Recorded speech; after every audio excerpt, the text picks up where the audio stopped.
Chega mais, nação, vamos juntos aqui analisar as últimas informações do Flamengo. E olha só, o Mengão venceu o Atlético Mineiro 1-0 e assumiu a liderança do Campeonato Brasileiro. E a imprensa esportiva repercutiu sobre isso. Olha só como é que tá a classificação do Brasileirão, a gente vai analisar também. E os comentaristas do programa da ESPN Brasil também falaram aí sobre a vitória do Mengão com o gol do Léo Ortiz. Chega aqui, dá aquela moral, explode o dedo do like, vamos bater juntos aqui uma meta de 3 mil likes para esse vídeo. Para isso, compartilhe o vídeo aí no seu grupo de WhatsApp com seu amigo flamenguista. E se você não é inscrito aqui no canal Lances Inéditos, que é o canal secundário do canal Meu Mengão React, vai rapidinho, aperte o botão aqui embaixo, se inscreva, ative o sino das notificações, assim sempre você vai receber todas as informações melhor do futebol aí no seu celular, no seu computador. Deixa os créditos ao canal da ESPN Brasil Sport TV, link na descrição como créditos. Bora para as últimas notícias do Flamengo. Obrigado, Sofia. Ela destacava o poder da defesa do Flamengo contra o Bragantino no meio da semana. Os 2 gols da virada rubro-negra foram jogadores da defesa. O Wesley, que agora vai jogar pela Roma, e o Léo Pereira. E hoje o gol do Léo Ortiz, né? O sistema defensivo do Flamengo responsável pelos gols das últimas 2 vitórias. Aliás, no jogo de hoje o Flamengo chegou à terceira vitória seguida e o Galo à terceira derrota seguida no Campeonato Brasileiro. Importante falar sobre o Galo, Rizek, que o Galo não vem jogando mal por conta dessa crise dos salários. Antes da Copa do Mundo, o Galo já estava jogando mal, né? Era um time que tinha resultados importantes, mas atuações bem aquém, né? Eu acho que isso tem sido um problema aí nessa retomada depois do Mundial. E o Flamengo em ascensão, líder do campeonato, com muita variação de bola aérea. A bola parada é muito boa, a bola aérea é muito boa. A gente fala da participação dos zagueiros, mas é porque o Flamengo tem um arsenal de possibilidades na bola parada e é mais um pouco dessa construção do trabalho do Felipe Luiz, né? O time que, se às vezes o meio-campo não funciona, ofensividade, às vezes o time é superado pela boa marcação do adversário, bola parada ganha jogo, bola aérea ganha jogo, como a gente tem visto aí nos últimos jogos. Ô Felipe, o Galo teve a chance no primeiro tempo, né? Uma chance claríssima, sem goleiro, com o Rony. Não aproveitou e foi castigado. Até acho que o Galo fez um bom jogo. Diferente dos jogos passados, que o Galo não vinha tendo boas atuações, o Galo teve uma boa atuação.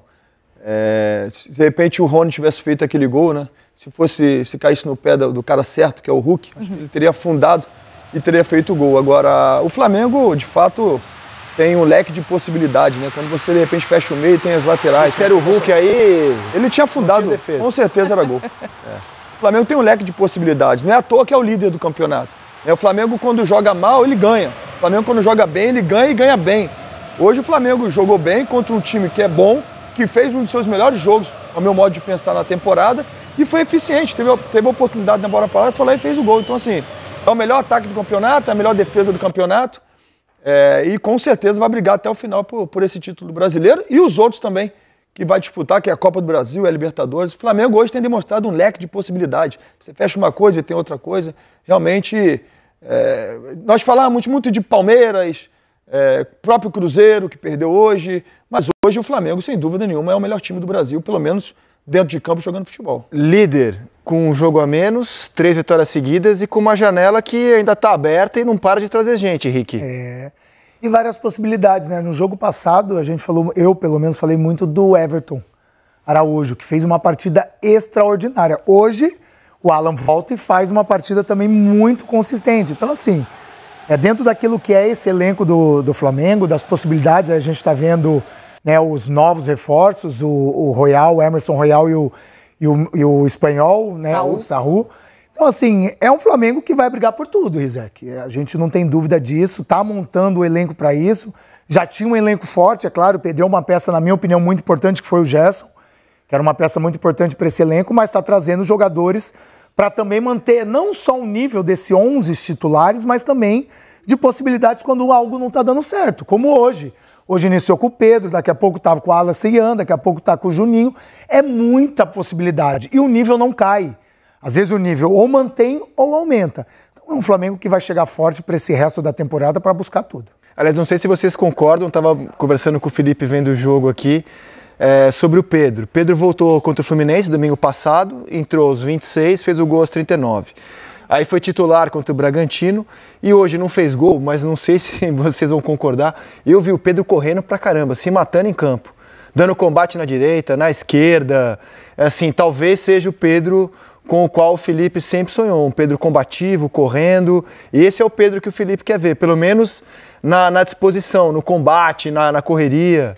mais participativo, né? Sim. Estando presente em muito mais ações do jogo do que simplesmente numa finalização, numa jogada para concluir, para preparar a jogada para alguém, junto com o Arrascaeta. E a gente falou muitas vezes, até antes da Copa do Mundo, sobre possibilidades de jogarem juntos ou não. E o Felipe, em poucos jogos, apostou na dupla como titular, entendendo que os dois, quando estavam juntos, não permitiam ao Flamengo fazer a pressão tão intensa na saída de bola como ele gosta que aconteça. Hoje os dois jogaram. Agora acho importante a gente voltar a falar sobre o que os jogadores falaram ali na entrevista, tanto o Hulk como os jogadores do Flamengo, principalmente porque esse confronto vai se repetir a partir de quinta-feira pela Copa do Brasil, próximo jogo na quinta. O Cuca de fato mudou muito a estratégia, eu acho que ele conseguiu, assim como o Felipe falou, a Ana também, para mim o Atlético fez o melhor jogo pós-Copa do Mundo. Com uma estratégia muito diferente e muito específica para esse jogo, mantendo a marcação individual que ele quase sempre faz no Atlético, mas puxando um volante para marcar o Plata, puxando o Saravia, que era o lateral direito, para marcar o Arrascaeta, colocando o Scarpa para jogar de lateral esquerdo para encaixar no Varela, lateral do Flamengo, fazendo trocas durante o jogo porque os fatos exigiam. O Fausto Vera, que marcava o Plata, tomou cartão, ele colocou o Alan Franco no segundo tempo. E o Atlético, de fato, entendeu bem a proposta, executou bem a proposta, não fez o gol. Por ser um time que ainda está mais fragilizado individual e coletivamente, acabou perdendo o jogo. Mas eu estou muito curioso para ver como tanto o Felipe e o Cuca vão reagir a essa mudança nos próximos jogos, porque o Cuca vai manter a estratégia, sabendo que o Felipe agora já sabe o que ele fez e vai se preparar para isso, ou o Felipe vai preparar um antídoto. Eu acho que o jogo ficou ainda mais legal, o confronto da Copa do Brasil, por causa desse xadrez que os treinadores jogaram hoje. E esse é um lance que vai dar o que falar, porque o Fausto Vera, inicialmente o juiz enxergou um pênalti, absurdo, que foi uma falta fora da área, mas havia uma expectativa da parte do Flamengo da expulsão do Fausto Vera. Esse mesmo juiz deu um cartão vermelho num lance parecido em Real Madrid e Pachuca no Mundial. Por que hoje ele ficou com o amarelo? Daqui a pouquinho o PC vai explicar e avaliar se a decisão do árbitro foi correta ou não. Fato é que a gente está vendo nos melhores momentos que o Galo até começou melhor mesmo, mas não matou o jogo e depois o Flamengo deitou, pelo menos assim que eu vejo. Quando o Flamengo se ambientou ao jogo, o Flamengo foi lá e dominou a partida. Eu não sei se o Flamengo deitou e dominou, teve um amplo domínio. Acho que o Flamengo mereceu a vitória porque foi mais equilibrado durante todo o tempo. Teve dificuldade, depois do gol o Atlético conseguiu ficar com a bola, conseguiu uma certa segundo tempo, por pressão. exemplo, o Atlético atacou pouco. O Atlético piorou no segundo tempo, fisicamente caiu. Chega um momento também... Aliás, o ano inteiro a gente não vai cobrar intensidade porque os times já estão pensando no próximo jogo, na próxima competição, vão dosando o ritmo durante as partidas. Isso é culpa do nosso calendário, a gente precisa tentar resolver isso de alguma forma. Mas o Flamengo foi um time mais inteiro e as substituições, né, Rizek? Quando os times começam a mexer, o Flamengo invariavelmente vai levar vantagem. Quase sempre o Flamengo vai levar vantagem sobre o adversário. Porque o banco de reservas do Flamengo tem uma qualidade. Entrou o Luiz Araújo, botou a bola na cabeça do Léo Ortiz. O Luiz Araújo ajuda demais. E hoje foi assim, fantástico. O menino que entrou, o menino que entrou, que fez a jogada. Inclusive, ele entrou, deu muito mais profundidade, né? O Wallace Ian. Ele entrou, deu muito mais profundidade, muito mais dinâmica do meio pro ataque do Flamengo. Então, assim... Ele nunca entra mal, né? Exatamente, ele tá sempre muito bem. Ele faz jogada, ele parte pra cima do adversário. É moleque debochado, você viu que ele tava ali discutindo com o Hulk perguntando um monte de coisa pra ele, debochado. Coisa de moleque mesmo, que é bom pro clube, pra o Flamengo no caso, né? Então, assim, sobretudo, essa substituição fez uma diferença enorme pro Flamengo no jogo de hoje. Eu penso que se não tivesse feito essa substituição, de repente... o Galo conseguiria segurar o empate. É o leque de possibilidade que a gente fala do Flamengo. Esse leque entrou muito bem. E vai melhorar, né? Royal chegando, Saúl chegando, Samuel Lino. O Royal chega para ser titular para vocês? O Royal chega para... Por exemplo, o Varela tá jogando bem, certo? Inegavelmente. Dependendo do jogo. O Royal chega para ser titular ou para brigar pela posição, na opinião de vocês? Para brigar pela Também acho. Mas eu acho que vai depender muito do jogo, da característica. São características diferentes, exatamente. O Royal se assemelha mais ao Wesley, de ser mais agressivo, e o Varela mais equilibrado. Muito mais forte fisicamente. Absurdo.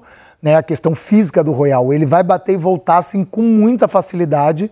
É claro que se o Felipe Luiz optar por um esquema onde ele vai querer um lateral, como o Vinha hoje falou mesmo na entrevista, hoje eu fiquei um pouquinho mais, eu gosto de sair mais, mas é o caso do Royal. Se precisar sair, ser mais intenso, o Royal é titular. Agora, se precisar de uma contenção para abrir um lado esquerdo, para colocar alguém para jogar daquele lado, com certeza o Varela tem vantagem. Elenco, né? Que vocês estão falando das alterações. Tem 5 alterações que estraga times, né? As do Flamengo melhora o time. Não importa qual o time titular que o time comece, as alterações melhoram. Mas é isso, assim, eu acho que o grande diferencial da preparação física é quando você consegue equiparar seus titulares e seus reservas, ponto. O Flamengo conseguiu. Só que aí você pega um banco de muita qualidade. Melhor elenco da América Latina, né? Acho assim, daqui dos nossos, com certeza melhor elenco. Quando os jogadores que... Se ele poupa, ou se ele muda, ele pega os jogadores do banco, os jogadores do banco entram bem. O Wallace, o Losetti lembrou bem.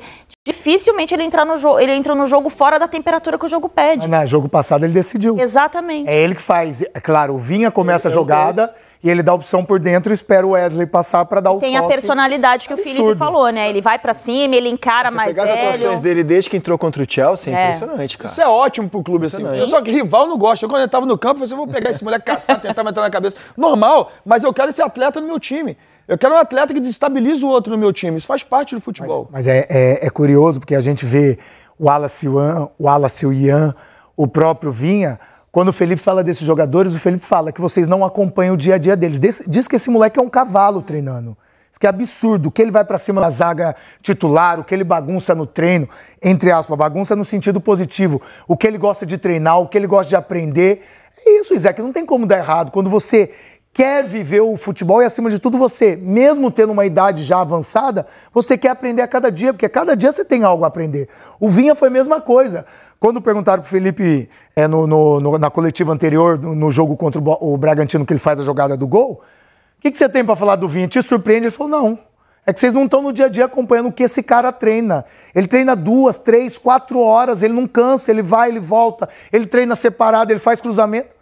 Tem como dar errado, é absurdo. Eu tenho propriedade para falar do Vinha, que eu trabalhei com o Vinha no Palmeiras, né? E o Vinha é um cara super profissional, que é aquela gana, aquela raça uruguaia. Realmente é um cara muito fora da curva em termos de profissionalismo. Cara que busca sempre o melhor. O adjetivo que você usou pro Wallace é para ele também, é um cavalo.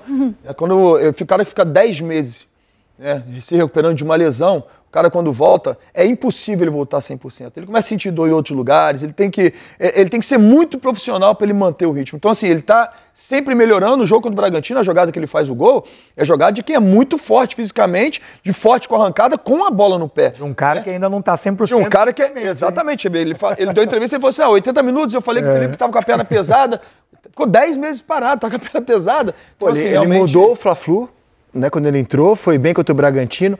Agora, você enfrentou o Carrascal também pelo Palmeiras na Libertadores, né? Que tá a caminho do Flamengo. Tenho muita gratidão a ele, porque... Isso que eu ia falar. Sem dúvida alguma, a expulsão dele, eu acho que isso que eu ia falar. Não teríamos passado. Ele foi expulso, a gente meteu 3 no River lá, Monumental de... Não foi no Monumental, o jogo foi em outro lugar, mas metemos 3 na Argentina. Acho que foi no campo do Independente, não foi? E depois do jogo de volta, a gente perdeu de 2-0, foi um Deus nos acuda. Agora, a gente estava elogiando o Pedro, né? Antes do Mundial, o Arrascaeta estava voando, o Pedro estava tentando retomar o espaço dele. A impressão que eu tenho é que do Mundial para cá, o Arrasca não conseguiu fazer a diferença como ele vinha fazendo. Já não foi brilhante no Mundial, foi questionado, inclusive, desde a volta também o Arrasca não está jogando o que ele... Pô, ele era o grande jogador do campeonato. Ele era o artilheiro do campeonato quando parou o Mundial, né? Aí volta, o Caio Jorge assume a liderança. Será que é impossível ter os dois bem ao mesmo tempo? É o feitiço de Áquila? É o feitiço de Áquila. Né? Impossível não é, mas assim... mostra mais uma vez como é o elenco do Flamengo, né? Eu acho que é uma resposta que o Felipe dá também, ou um aviso que o Felipe dá. O Pedro não estava jogando, porque o Pedro tinha que se entregar um pouco mais. E a gente tem visto, principalmente do Mundial para cá, o Arrascaeta se entregando um pouco menos, digamos assim. É um craque, eu sempre falei, assim, não vou cansar de falar, para mim o Arrascaeta, principalmente no futebol sul-americano, é craque, é muito acima dos demais. Mas no futebol de hoje você precisa ter mais intensidade, você precisa correr, você precisa ajudar os seus companheiros. De repente é por isso que o Felipe hoje deixou o Pedro mais tempo e não tirou o Arrascaeta. Mas assim, mostra o elenco do Flamengo. O Arrascaeta saiu, quem entrou e manteve o ritmo de jogo, melhorou o ritmo de jogo, porque o Flamengo hoje, sem dúvida nenhuma, é o melhor time que nós temos. E tem a questão também, Rizek, da leitura do adversário sobre o Arrascaeta, né? Porque quando você começa a chamar a atenção, claro que o adversário vai olhar e falar assim, não podemos deixar o Arrascaeta jogar, podemos dar espaço para ele, não podemos deixar fazer o que ele tem feito. E aí para ele, sem a intensidade necessária para ele achar esses espaços, claro que vai ficar mais difícil. Mas essa marcação individual igual hoje, o Alan Franco, Fausto Vera, é difícil para um jogador que não tem tanta intensidade sair dessa marcação. Você sabe que essa é uma curiosidade que eu tenho em relação ao plano do Cuca e do Felipe para hoje, porque hoje o Arrascaeta, no posicionamento, foi o de 2019. Ele começou o jogo na esquerda, ele saía da esquerda e vinha para dentro, como ele fazia naquele time em que a dupla de ataque era Gabriel e Bruno Henrique, do lado direito era o Everton Ribeiro, hoje foi o Plata, jogadores totalmente diferentes. Mas ele tinha a dupla hoje, Pedro e Bruno Henrique, com o Arrascaeta vindo da esquerda. Então eu não sei se o Cuca adaptou o plano quando se deparou com isso e colocou o Saravia no Arrascaeta, ou se ele já se preparou para isso, mas concordo com o Rick, enfim, complementando o que eles disseram, que eu acho que é perfeito. Tem a questão da intensidade, tem a questão da atenção do adversário, você soma tudo isso, e o Felipe, sabendo que o Cuca procura uma marcação individual, ele falou, opa, eu vou voltar o Arrascaeta para uma posição que ele já não vinha jogando, tirar ele do centro do campo para ver se eu bagunço um pouquinho. E neste aspecto do jogo, a estratégia do Cuca sobressaiu, porque ele conseguiu marcar muito bem o Arrascaeta. É porque o Arrasca vinha brilhando muito, né? Até o Mundial, né? Tava decidindo os jogos, também, né? eu acho, né? Acho que às vezes quando ele dá uma cansada, assim, ele tem uma queda em volume de jogo, que é o normal, que a gente vê, né?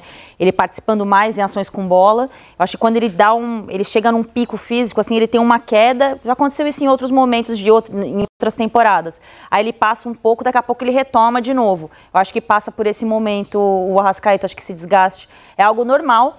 Eu lembro que no começo da temporada, quando a gente falava assim, gente, quando a temporada normal, começando no antigo calendário, geralmente setembro a gente tinha muitos jogadores desgastados. Como a gente começou uma temporada mais cedo, mesmo os times que adiantaram as voltas, jogaram o começo dos campeonatos estaduais com equipe reserva, você já estava trabalhando fisicamente alguns jogadores. A minha previsão, e ouvindo algumas pessoas que estudam a parte física, era que agosto já começaria a ter um certo cansaço para os jogadores de alto nível. Eu acho que o Arrascaeta pode estar entrando nesse espiral.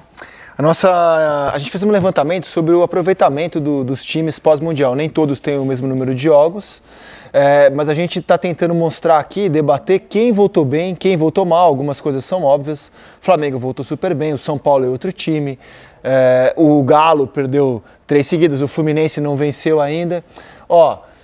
Flamengo é o time que mais pontuou, né? Em 5 jogos, somou 12. O Inter somou 10 em 4. O Palmeiras somou 10 em 4. Arrancada do Inter, hein? Exatamente. O Palmeiras também pontuando bastante, 10 em 4. O Cruzeiro, que hoje perdeu a liderança, empatou com o Ceará, tem 10 pontos em 5 jogos. O São Paulo, 10 pontos em 5 jogos. São Paulo empatou 2 e venceu 3. São Paulo perdeu um jogo, empatou outro e venceu 3. O Cruzeiro perdeu do Ceará, desculpa, né, de virada 2-1. O Botafogo tem 8 pontos em 4 jogos. O Mirassol, 8 pontos em 4 jogos. Bahia chegou hoje a 7 pontos em 3 jogos. Vitória, 6 pontos em 5 jogos. Ceará chegou hoje a 6 pontos em 5 jogos. Vamos virar a página. O Corinthians chegou a 5 pontos em 5 jogos. Fortaleza, 4 pontos em 3 jogos, crescendo com a chegada do Renato Paiva. O Santos, 4 pontos em 4 jogos. Bragantino vem derrapando, hein? Derrapando forte o Bragantino. 4 pontos em 5 jogos. O Juventude, 3 pontos em 4 jogos. O Vasco, 2 pontos em 3 jogos. O Sport, 2 pontos em 4 jogos. O Sport parece que melhorou, mas olha aí, 2 pontos em 4 jogos. É uma loucura, né? Porque o Sport melhorou de atuação, sim, mas ele não consegue ganhar jogos. E nem sair da lanterna. Grêmio, 1 ponto em 3 jogos. Galo, nenhum ponto em 3 jogos. E o Fluminense, nenhum ponto em 4 jogos, Felipe. Meio drama a situação do Fluminense, hein? Meio drama não, é um drama realmente... assim, tudo aquilo que o Fluminense... E a nossa enquete, desculpa, Felipe, é quem voltou melhor após a Copa do Mundo? É o Cruzeiro? André Rizek. André Rizek voltou melhor. Quem dera. É o Cruzeiro, é o Palmeiras, é o Flamengo, é o São Paulo, é o Internacional? Você aponta o seu smartphone para o QR Code e pode votar. Você tem voto, Felipe? Depois complementa o Fluminense. Quem voltou melhor, sem dúvida nenhuma, é o líder do campeonato. Flamengo. Sem dúvida, o líder do campeonato. Fala números. O Flamengo ganhou clássico, inclusive. O Flamengo, para mim, voltou melhor. Pedro titular mais uma vez. Correspondeu? Ele é titular? Porque é o que eu estava falando. Eu acho que o Felipe Luiz gosta de ter opções a ponto de talvez ele não queira ter um time titular. Então, eu acho de que qualquer essa é a forma, questão. parece que a rixa entre eles, a treta, como se diz hoje em dia, foi resolvida. Né? Eu acho que o Flamengo já ultrapassou essa barreira da discussão de 11 titulares. Porque a gente está falando aqui de Arrascaeta é titular ou não, o Gonçalo Plata é titular ou não. Tá chegando o Saul, tá chegando o Samuel Lino, a gente nem citou aqui, né? Tá chegando também. Falta confirmar, pode ter né? um Carrascal, enfim. A gente está falando de um elenco de 14, 15, 16 jogadores. A gente citou o sistema defensivo fazendo gols, o Alexandro na sua estreia fez gol também. Você falou do Alexandro, só para não esquecer, porque o Cuca tá ganhando a opção do Alexander, né? Do Fluminense, que era do Fluminense. Então, do lado direito, tá chegando o Emerson Royal, mas você tem opções ali na lateral direita também. Ok, pode perder um jogador como o Wesley, né? Já perdeu, aliás, um jogador como o Wesley. Vai ser a briga direto o Varela. E aí tem o Varela, que muitas vezes é usado na esquerda, onde tem muita gente jogando por ali, e pode ter o Samuel Lino também. Então, a questão do Pedro ele é um jogador que hoje voltou a ser um jogador para ser utilizado pelo Felipe Luiz. No momento que a gente vai ver na apresentação ali do Emerson Royal e do Saul, para antes do jogo contra o Atlético. Duas ótimas opções. É claro que rumores sempre vão acontecer em janelas de transferências, principalmente se tratando de um clube que tem muito dinheiro, mas falou essa semana, por exemplo, que o Flamengo estava de olho no Beltrán, um jogador que está no futebol italiano e que pode ser também ali um atacante, né? Ele é um meio atacante, ele joga como um falso 9 muitas vezes, mas pode jogar como referência também. Então, o próprio Boto, em outras oportunidades, indiretamente, falou da necessidade de ter um cara ali como referência, mesmo tendo o Pedro no elenco e com essa polêmica toda, né, de vai embora ou não vai, vamos colocar uma multa aqui de 15 milhões de euros. Eu não vejo o Pedro hoje como titular, ele está titular do Flamengo, assim como muitos desses jogadores estão como titulares do Flamengo, porque eu acho que já passou essa discussão. Você tem 16, 17 jogadores que tranquilamente podem fazer o Flamengo funcionar da maneira que o Felipe Luiz gosta que um time funcione. E não duvido muito da gente ver na quinta-feira a estrutura dessa equipe que vimos contra o Atlético, uma equipe totalmente diferente contra o Ceará, e mesmo assim sendo uma equipe muito forte, né, enfrentando o Ceará no Castelão. O Emerson Royal e o Saul chegam com status de titular? Acho que tem tudo para jogar. O Saul pode jogar como segundo volante. Você pode ter Jorginho e Saul. Pode ter. O Saul não é o Gerson, não é a Arrascaeta. É legal olhar para o Saul do Atlético de Madrid, não o Sevilha. No Atlético de Madrid é uma escola que tem tudo a ver, escola do Simeone, que o Felipe Luiz aprendeu, tenta retirar muita coisa. É uma escola que o Saul conhece. Então, assim, a adaptação dele não deve ser difícil.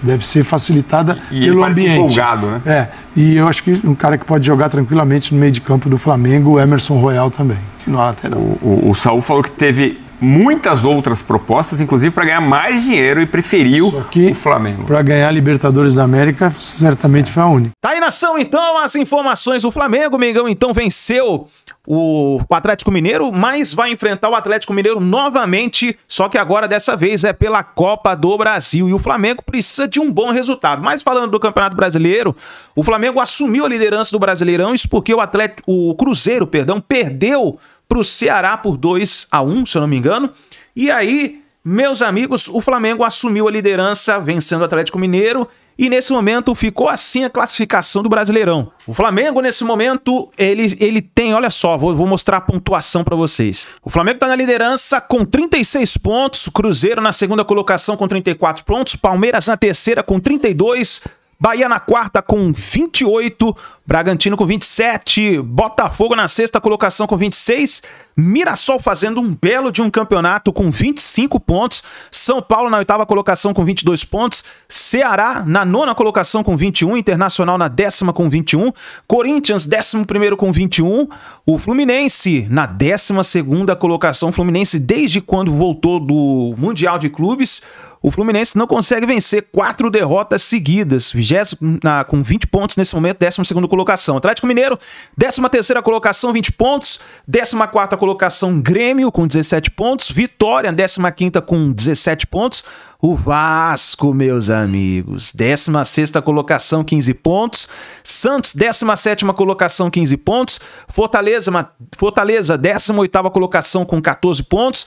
Na 19ª, Juventude com 11 pontos. E na 20ª colocação, o Sport, que não consegue vencer, 5 pontos apenas. Tá aí o Mengão na liderança do Brasileirão. É isso aí, nação. Obrigado por você estar aqui até o final do vídeo. Não se esqueça em dar aquela moral, deixa o like, se inscreva, ative o sino das notificações. E assim, quem tiver mais informações do Flamengo, vamos trazendo para vocês, tá bom? Um grande abraço e a gente se vê no próximo vídeo.